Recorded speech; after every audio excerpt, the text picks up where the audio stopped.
안녕하세요. 오늘도 사연 살롱을 찾아주셔서 감사합니다. 부산에 살고 있는 새댁이에요. 우리 부부는 결혼한 지는 얼마 안 됐지만 자주 2세 계획에 대한 얘기를 나눠요. 둘 다 아이를 좋아해서 둘 이상은 낳을 생각이죠. 저는 유치원 교사 일을 하고 있어요. 아이를 좋아해서 시작한 일이지만 솔직히 아이 돌보는 일이 힘들기는 해요. 그래도 아이들의 웃는 모습을 보면 피로가 싹 사라져요. 이런 거 보면 유치원 교사 일이 제 천직이긴 한가 봐요.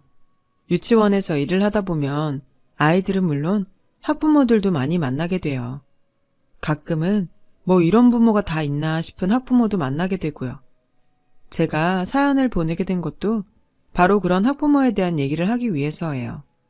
어떻게 보면 제 인생에서 가장 충격적인 일이기도 했거든요.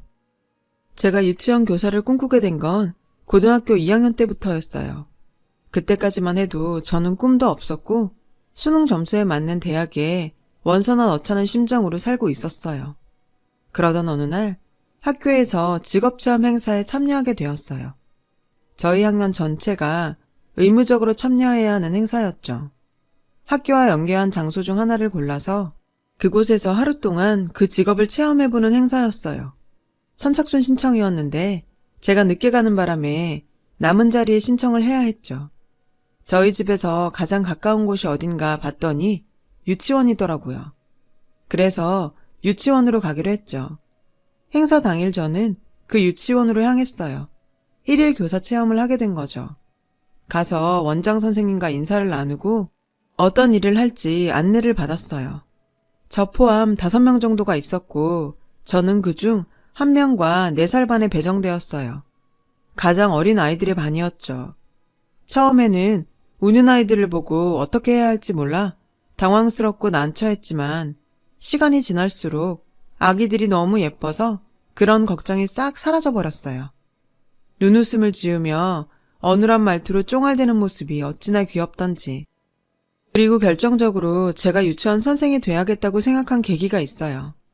아이들 낮잠 시간이었는데 한 여자아이가 내내 칭얼대면서 엄마를 찾으며 잠도 안 자서 선생님들이 난감해하던 차였죠. 세희 학생, 내가 팔이 지금 너무 아파서 그러는데 잠깐만 이 아이 좀 안아줄 수 있어요? 하고 그 아이를 제게 넘기셨어요. 저는 얼떨결에 아이를 받았어요. 그리고 나름 아기 등도 토닥거리고 작게 자장가도 흥얼거려 주었죠.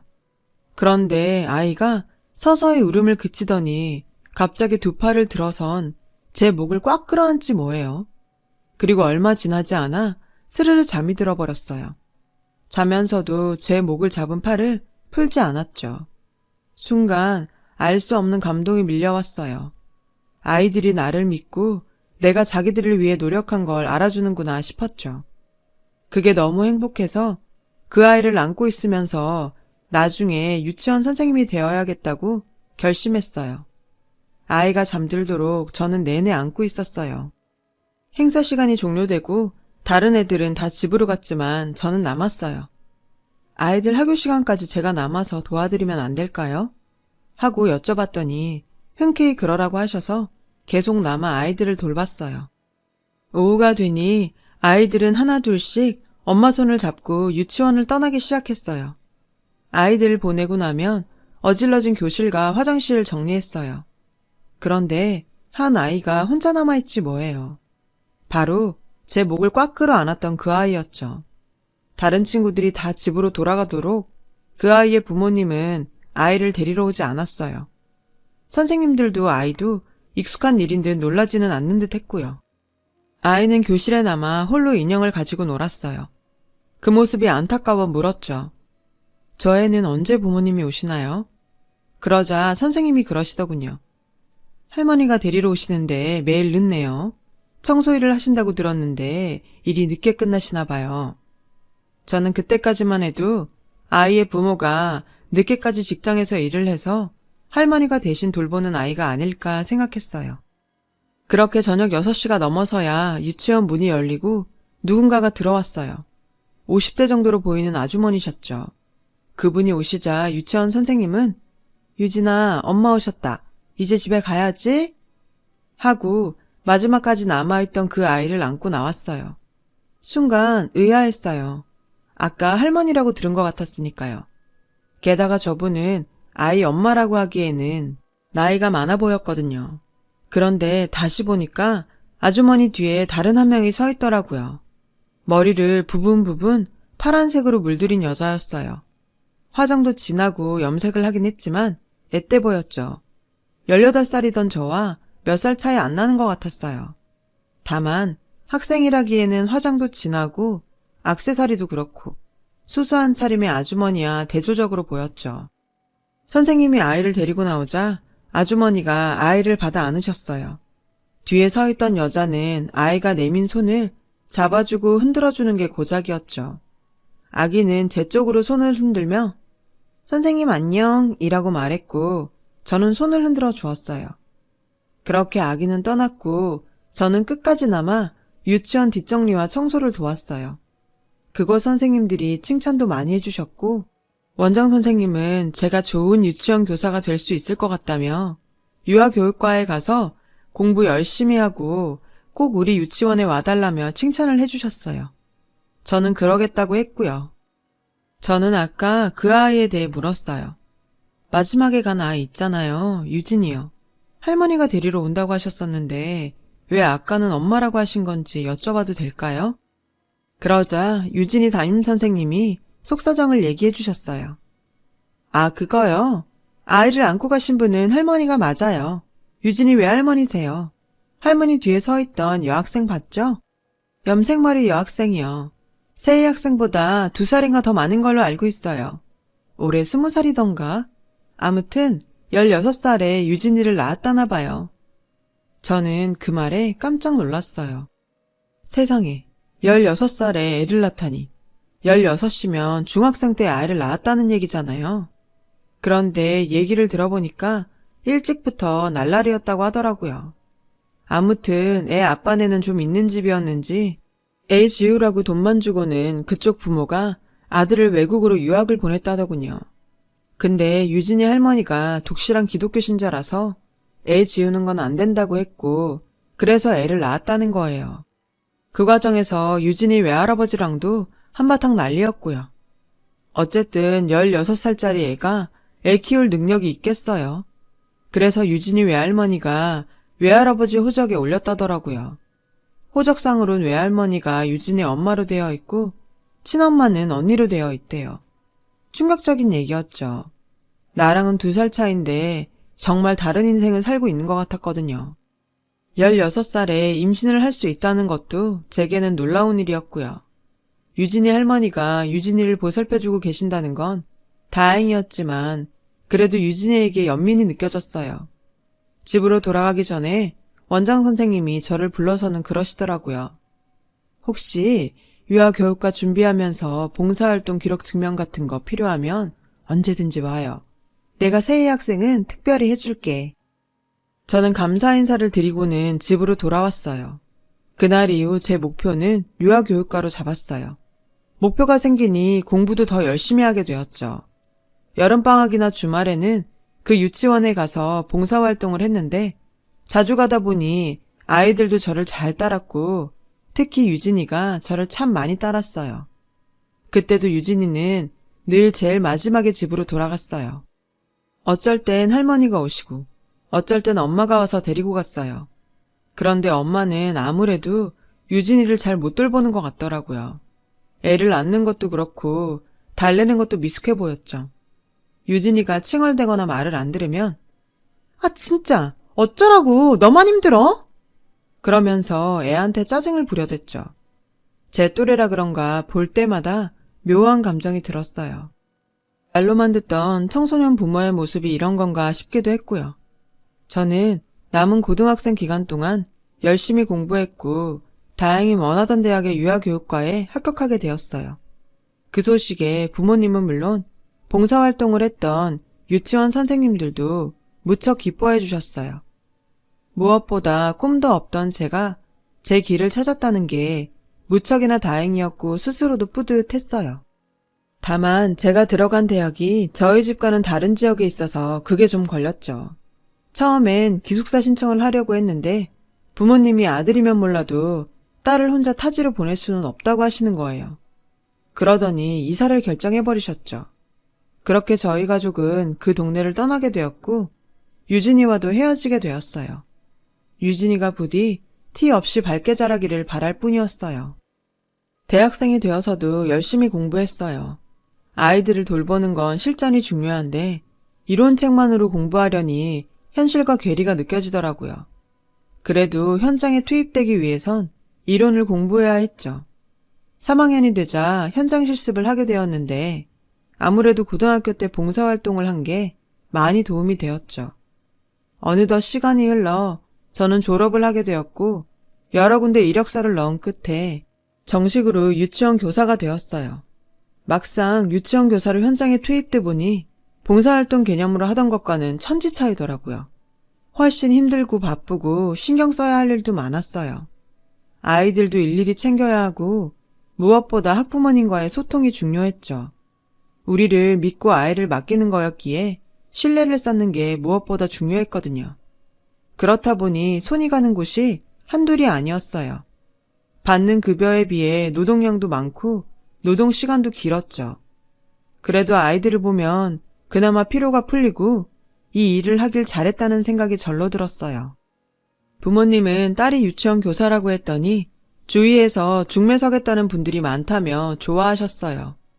그러면서 은근히 저를 자랑스러워 하시더라고요. 제가 취직하고 얼마 뒤 저희 집엔 좋은 소식이 들렸어요. 오빠가 그렇게 바라던 승진을 했거든요. 오빠는 저보다 7살이 많아요. 나이 차이가 꽤 나다 보니 오빠는 제게 오빠라기보다는 보호자 느낌이 강했죠. 오빠가 승진하던 날 엄마는 푸짐한 저녁상을 준비하셨어요. 맛있게 저녁 식사를 하고 있는데 오빠가 긴장한 표정으로 그러더라고요. 저 드릴 말씀이 있어요. 저는 무슨 얘기길래 저렇게 폼을 잡나 했어요. 저 지금 만나는 사람이 있어요. 2년 조금 안 됐는데 그 사람하고 결혼하고 싶어요. 승진해서 연봉도 오를 거고 제 힘으로 가정을 꾸릴 수 있을 것 같아서요. 사실 승진 발표 나면 말씀드리려고 기다리고 있었거든요. 오빠한테 여자가 있는 줄도 몰랐는데 갑자기 결혼이라니 저와 부모님은 어리둥절했어요. 하지만 생각해보면 결혼할 나이도 됐고 벌이도 확실하겠다 못할 것도 없었죠. 처음엔 당황했던 부모님은 이내 잘 됐다고 좋아하셨어요. 안 그래도 오빠 혼처를 알아보시던 엄마는 특히나 더 그랬죠. 그런데 왠지 오빠 표정이 밝지만은 않더라고요. 그런데 미리 말씀드려야 할 게 있어요. 제가 만나는 사람 부모님이 안 계세요. 어릴 때 돌아가셔서 할머니 손에서 자랐대요. 그래도 사람이 참 착해요. 화장품 숍에서 일하고 있는데 능력도 있고 성실해요. 편견 없이 봐주셨으면 좋겠어요. 평소 저희 부모님 집안을 따지거나 하는 분들은 아니세요. 사람 됨됨이를 먼저 따지는 분들이죠. 그래서 고아라는 말을 들으셨을 때도 못마땅한 기색 같은 건 없었어요. 오히려 미리 말해줘서 고맙다고 하셨죠. 그건 저도 마찬가지였고요. 일주일 뒤 오빠한테 전화가 왔어요. 이번 주 금요일에 인사드리러 온다고요. 그날이 되자 엄마는 상다리가 부러지게 음식 장만을 하셨고 다들 떨리는 기분으로 예비 새언니를 기다렸어요. 마침내 만나게 된 예비 새언니는 검은 생머리에 여성스러운 사람이었어요. 엄마는 그런 언니가 마음에 들었는지 어디서 이런 참한 아가씨를 데려왔냐며 좋아하셨죠. 그런데 저는 왠지 기분이 이상했어요. 왠지 낯설지가 않았거든요. 어디서 봤는지 기억은 안 나는데 분명 아는 얼굴이었죠. 찝찝하긴 했지만 별일 있겠나 싶어서 내색은 않았어요. 식사를 마치자 예비 새언니는 제가 부모님도 안 계시고 직업도 변변치 않아서 죄송해요. 하지만 저 잘할 자신 있어요. 부모님께도 그렇고 아가씨한테도요. 저희 부모님은 이렇게 와줘서 고맙다며 다른 건 신경 쓰지 말라며 앞으로 딸처럼 생각할 테니 어려워 말라고 하셨어요. 예비 새언니는 그러겠다며 제게 친자매처럼 지내자고 하더군요. 사근사근한 언니의 행동에도 불구하고 저는 내심 불안했어요. 하지만 어쩌겠어요. 오빠가 좋다는데. 그 후로도 예비 새언니는 자주 집에 찾아왔고 결혼 준비도 잘 진행됐어요. 언니는 과하다 싶을 정도로 저희 부모님께 잘했는데 저는 그런 모습이 가끔 당황스럽기도 했어요. 그럴 때마다 엄마는 제게 사람 싹싹하고 좋은데 왜 트집이냐고 핀잔을 주셨죠. 그렇게 오빠의 결혼 날짜는 하루하루 다가왔고 이대로 간다면 앞으로 행복하게 사는 일만 남은 것 같았어요. 그러던 어느 날이었죠. 퇴근 준비를 하는데 언니한테 문자가 온 거예요. 집 근처로 갈 테니 만나서 같이 저녁을 먹자더군요. 저는 알겠다고 답장을 보내고는 집으로 향했어요. 집에 거의 다 왔을까? 저희 집 근처에서 시끄러운 소리가 들리더라고요. 보니까 누가 통화를 하고 있더라고요. 무슨 통화를 저렇게 시끄럽게 하나 싶어 다가가 보니 예비 새언니더라고요. 그런데 그 모습은 제가 평소 봐왔던 모습이 아니었어요. 아, 나도 내 인생 좀 살자고. 언제까지 내가 그래야 돼? 어차피 호적도 아빠 아래로 돼 있는데 낳으라고 한 게 누군데 근데 왜 이제 와서 내 발목을 잡아? 그때였죠. 제 귀를 때리는 한마디가 들린 건. 엄마만 힘들어? 그 말에 불현듯 떠올랐어요. 7년 전 고등학생 때 봉사활동을 했던 유치원에서의 일이요. 유진이. 맞아요. 예비 새언니는 유진이를 서툴게 안고 있던 유진이 친엄마였어요. 생각이 거기까지 이르자 가만히 있을 수가 없었어요. 다가가 예비 새언니 손에서 핸드폰을 휙 뺏었어요. 제 행동에 예비 새언니는 놀라서 아무 말도 못하고 멍하니 보기만 했죠. 저는 전화기에 대고 물었어요. 유진이 할머니세요? 그러자 상대는 당황한 목소리로 제게 누구냐고 묻더군요. 유진이 외할머니 목소리였어요. 그 순간 예비 새언니가 핸드폰을 뺏어선 통화를 종료했어요. 예비 새언니는 제가 유진이를 알고 있다는 사실에 놀란 것 같았어요. 유진이 엄마 맞죠? 낯이 익더라니. 유진이는 어쩌고 고아 행세까지 하고 다녀요? 왜 고아라고 거짓말했냐고요? 그러자 예비 새언니는 횡설수설 하더니 제 손을 덥석 잡고 애원하기 시작했어요. 아가씨, 제발 아무 말도 말아줘요. 나도 새 출발하고 싶어요. 나도 내 인생 살고 싶다고요. 그러니까 제발 오빠랑 결혼할 수 있게 도와줘요. 네? 어이가 없었어요. 고아 행세까지 하는 것도 모자라 애까지 버리고 새 출발을 하겠다니. 이게 말이 되냐고요. 새 출발이요? 누구 맘대로. 나 혼자 잘 살겠다고 부모도 버리고 제 자식도 버리는 인간이 무슨 새 출발. 그래요. 당신이 결정한 일 아니라는 거 알아요. 엄마에 대한 원망도 있을 거고요. 하지만 당신이 가진 아이잖아요. 당신 같은 상황이라고 모두 다 당신같이 살진 않아. 우리 오빠한테 시집 올 거였으면 사실대로 얘기는 했어야죠. 당신 같은 인간한테는 그런 기회는 없어. 당장 돌아가서 유진이나 챙겨요. 저는 손을 뿌리치고 집으로 들어왔어요. 예비 새언니가 애타게 저를 불렀지만 무시해버렸어요. 집에 들어온 저는 연락처를 뒤져서 예전 그 유치원 원장 선생님께 전화를 했어요. 유진이? 아우 기억하지. 지금쯤 초등학교 3학년 정도 됐을걸. 내가 듣기로는 유진이 취약 통지서 나오고 얼마 안 돼서 유진이 친엄마가 집을 나갔다고 들었어. 유진이 할아버지가 백방으로 뒤져서 연락은 닿은 모양인데 집에 안 가겠다고 연락하지 말라고 그랬다나? 아무리 그래도 자식까지 떼어놓고 그러고 싶을까? 사실을 확인하고 나니 더 화가 났어요. 그런 인간하고 가족이 될 뻔했다고 생각하니 치가 떨리더라고요. 다음날 저는 휴일도 포기하고 예전 동네에 찾아갔어요. 원장 선생님께 받은 유진이 연락처를 들고 유진이네 집으로 찾아갔죠. 초인종을 누르니 누군가 나왔어요. 유진이의 할아버지였어요. 제가 유진이와의 인연을 얘기하자 할아버지는 저를 안으로 들이셨어요. 집안에는 초등학생 아이가 있더군요. 전보다 키가 크고 초등학생 티가 났지만 얼굴과 이목구비는 제가 기억하는 4살짜리 유진이 그대로였어요. 유진아 안녕? 선생님 기억나?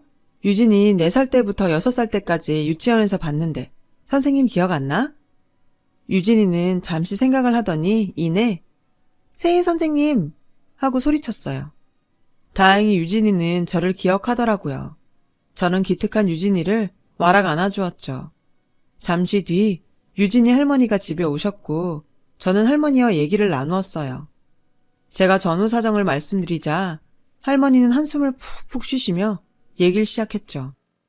그게 집 나가서 어떻게 사나 했는데 부모랑 자식까지 버리고 새 출발하려고 했구만. 모든 게 바쁘다는 핑계로 걔를 내버려도 내 잘못이에요. 아가씨 가족한테는 정말 미안해요. 할아버지께서는 딸이 당신 전화는 받지도 않는다며 딸이 있는 곳을 알려달라고 하셨어요. 그렇게 저는 할아버지와 함께 집을 나섰어요. 그리곤 오빠한테 연락해 회사 앞으로 할아버지를 모시고 갔어요. 회사 앞 카페에서 할아버지와 함께 기다리고 있는데 유리창 너머로 오빠가 오는 게 보였어요. 유진이 엄마도 함께요. 오빠는 저를 발견하곤 다가왔어요. 뒤따라오던 유진이 엄마는 제 옆에 있는 자기 아빠를 보고는 얼음이 되었어요. 네가 네 인생 살고 싶은 건 이해한다만 그렇다고 지 자식도 버리고 살아있는 부모를 세상에 없는 사람 만들 줄은 몰랐다. 네가 그러고도 사람이냐? 그 말에 얼굴이 하얗게 질린 예비새 언니는 할아버지를 끌고 밖으로 나갔어요. 유리창 너머로 두 사람이 말다툼을 하는 게 보이더군요. 그 사이 저는 오빠한테 지금까지의 일을 모조리 얘기했고 차분하게 얘기를 듣던 오빠는 충격을 받았는지 두 손으로 얼굴을 감쌌죠. 그 모습을 보니 괜히 잘 살 사람 인생 망친 거 아닌가 싶어 미안하기도 했지만 그래도 나중에 알고 충격받는 것보단 낫다 싶었어요. 그때였어요. 할아버지를 억지로 택시에 태워보낸 예비새 언니는 표정을 싹 바꾸곤 안으로 들어왔어요. 오빠, 내가 다 설명할게. 아가씨, 뭔가 오해를 한 것 같은데 유진이 내 애 아니야. 정말이야. 부모 얼굴에 먹칠하는 것 같아서 그동안 숨기고 있었는데 유진인 아빠가 밖에서 나온 자식이야. 그 일 알고 난 집을 나온 거고. 아가씨가 나에 대해 오해하고 있는 거 아는데요. 그래도 내 말은 들어봤어야죠. 나 정말 억울해. 아빠가 인생 잘못 산 것 때문에 왜 내가 고통을 당해야 하냐고. 나 정말 행복해지고 싶어. 아빠한테 받은 상처 잊고 새 출발하고 싶다고. 그러니까 오빠가 나 좀 도와줘. 고아라고 속인 건 미안한데 그럴 수밖에 없었던 내 심정도 알아달라고. 오빠, 제발 나 좀 도와줘. 어? 기가 막히더군요. 모든 게 밝혀졌는데도 끝까지 혼자 살겠다고 자기 아빠까지 파렴치한으로 만드는 언니의 가증스러운 모습에 저는 할 말을 잃었어요. 그건 오빠도 마찬가지였죠. 야, 너 언제까지 거짓말할 거야? 뭐? 밖에서 나온 자식? 너 사람 새끼 맞냐? 인간 맞냐고. 너 하나 잘 되자고 도대체 몇 사람을 시궁창에 쳐넣는 거야. 이러고도 끝까지 결혼을 하겠다고? 새 출발하고 싶다고? 웃기지 마. 네가 저지른 일도 책임 못 지는 인간한텐 새 출발이라는 건 없어. 그러니까 꿈도 꾸지 마. 이 쓰레기 같은 인간아. 오빠는 할 말을 끝내곤 가버렸어요. 저도 오빠를 따라 카페를 나섰고요. 뒤늦게 사실을 접한 부모님은 많이 놀라셨고 당장 이 결혼 취소하라고 길길이 뛰셨어요. 그렇게 오빠의 결혼은 취소가 됐고 이후로도 한동안 예비새 언니는 우리 집 식구들을 찾아다니며 용서해달라고 빌었어요. 끝까지 결혼에 대한 미련을 버리지 못했던 거죠. 참다 못한 오빠는 한 번만 더 가족들을 귀찮게 하면 형사고발하겠다고 엄포를 놓았고 그제야 예비새 언니는 단념을 했는지 찾아오지 않았어요. 그 후로도 저는 유진이와 연락을 주고받으며 관계를 이어갔고 결혼을 한 지금까지도 종종 만나고 있어요. 결혼이 꿰진 뒤 유진이 엄마는 연락도 끊은 채 어딘가로 사라져 버렸다더군요. 혹시 모르죠. 어딘가에서 고아행세하며 또 다른 남자를 꼬시고 있을지도요. 저희 오빠는 얼마 뒤 다행히 좋은 사람을 만나서 연애를 시작했고 2달 뒤 결혼할 예정이에요. 비 온 뒤 땅이 굳는다고 상처받은 오빠가 부디 아픈 기억을 잊고 잘 살기를 바랄 뿐이에요. 사람이 이기적으로 살지 않으려면 책임감도 꼭 필요하다는 걸 알게 되었습니다. 지금까지 제 사연을 들어주셔서 감사드려요. 제 사연을 들어주신 분들께 항상 좋은 일들만 있길 바랍니다. 여러분, 사연 댓글에 응원과 현명한 조언 부탁드려요. 좋아요와 구독은 저에게 큰 힘이 됩니다. 오늘도 좋은 일 가득하세요.